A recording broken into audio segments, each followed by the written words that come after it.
Our body shop and paint department here at V8 Speed and Resto are fortunately always very busy doing everything from restoration type paint jobs to very slick, high-end custom show car work.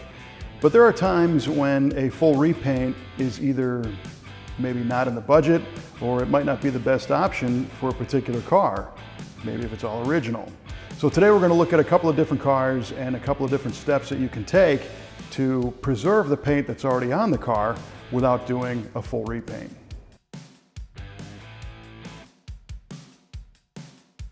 Now our first example is this '66 Mustang behind me. And this is a great example of a car that the owner likes to cruise around in on weekends. It's got a 289 under the hood. It's a pretty nice car, but it's in no way a show car, and he doesn't want it to be. He likes to drive around guilt-free without worrying about getting it all chipped up.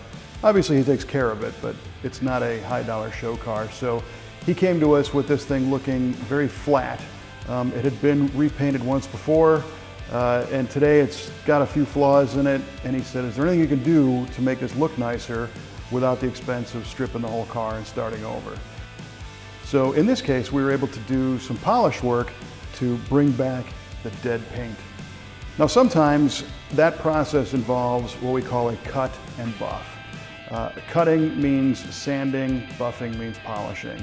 And the cut process usually starts with a very, very fine grit of sandpaper, lubricated by water, maybe a little bit of soap. It's called wet sanding. And you can wet sand the surface to knock off any extreme oxidation.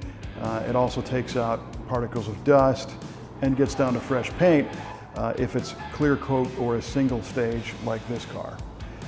The cut and buff process occurs at our shop in every new paint job, because even though we paint our cars in a very climate controlled, blow therm, downdraft baking booth, which is a really nice environment, you still might get a little orange peel texture or some kind of imperfection in the surface before the car is finished. So we'll go ahead and wet sand the final coats of clear and then polish those to make them nice and flat. The Mustang had a lot of stains on the paint, water spots and different stains from environmental contaminants. So the first thing we did was give it a bath and then made an assessment on how aggressive the polish process was going to be. And we typically use several different types of polishing compound. The first round is generally a polish compound, and then the final stages are more of a buffing or a glaze compound. There are several different types of polishing pads. There are wool pads, there are also foam pads, and foam pads with different levels of density and thickness, which correlates to a more aggressive or a finer polish. We were happy to learn that after just doing the initial polishing with the compound, the orange color really started to pop and a lot of those imperfections in the paint were buffed away. So once we started, we knew we could probably make a pretty dramatic improvement on this car just using the polishing stages. After this whole car was polished using several different levels of polish and glaze, we treated it to a wax job, and the difference is really quite dramatic. The customer was very happy with it. It certainly doesn't look like new paint, but it now shines once again and the water beads up on it, and it looks good. And it didn't involve a complete strip and repaint. And the cool thing is, this car was polished over 2 years ago and it still looks good today. The other car we're going to take a look at is really cool. It's a 1963 Imperial Crown convertible. And they only made about 530 of these things and far fewer in this color scheme. And you might have heard the term before, they're only original once. Well, that's the case with this one. This car is wearing all of its original paint. So the question came up, hey, do we repaint this car, which would involve removing a whole bunch of stainless trim and different pieces? Or is there an opportunity maybe to bring back the original paint and just see what it looks like? Repainting a car like this is going to be an expensive process. It's going to take a lot of time, and time is what costs money. But we decided to give it a shot to see if we could make that original paint shine once again. These Imperials have kind of a special design.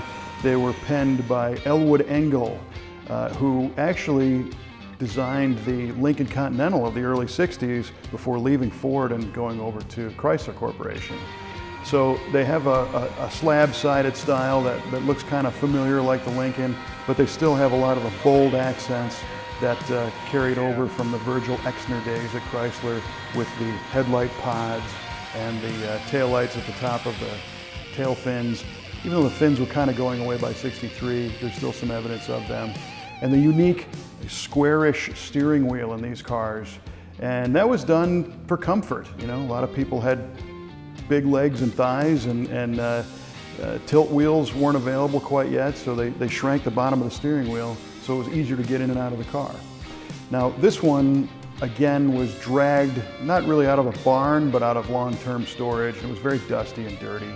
So we protected some of the trim and began to polish, again using a polish compound, which we followed up with a buff compound and then a wax. And this one is again a very remarkable change. The paint still shows its original flaws. There are cracks in the old lacquer and there's some chips and scratches, but it was really neat to see the color become nice and uniform all the way across the car, and the color became much more rich and vivid, and of course we added shine to it. So by the end of the day, when this thing had a complete polish job, the customer was very happy, because now, although it's not a perfect car, it is original, and it is about as good as the original paint could possibly look. So we were very happy with this project. While the Imperial was here at V8 Speed and Resto, we brought the engine back. It's a 413 Chrysler V8, did some disc brake upgrades, and now it's ready for a new top and some interior work, and then lots of cruising fun. So if you have an old car and you're on the fence about getting it painted, maybe a wet sand and polish job is your first step to see if it really needs it. If you'd like to learn more about this kind of work, or have a car you need worked on, you can reach us at v8speedshop.com, and we're happy to have our paint technicians take a look at it and see if a polish is right for you.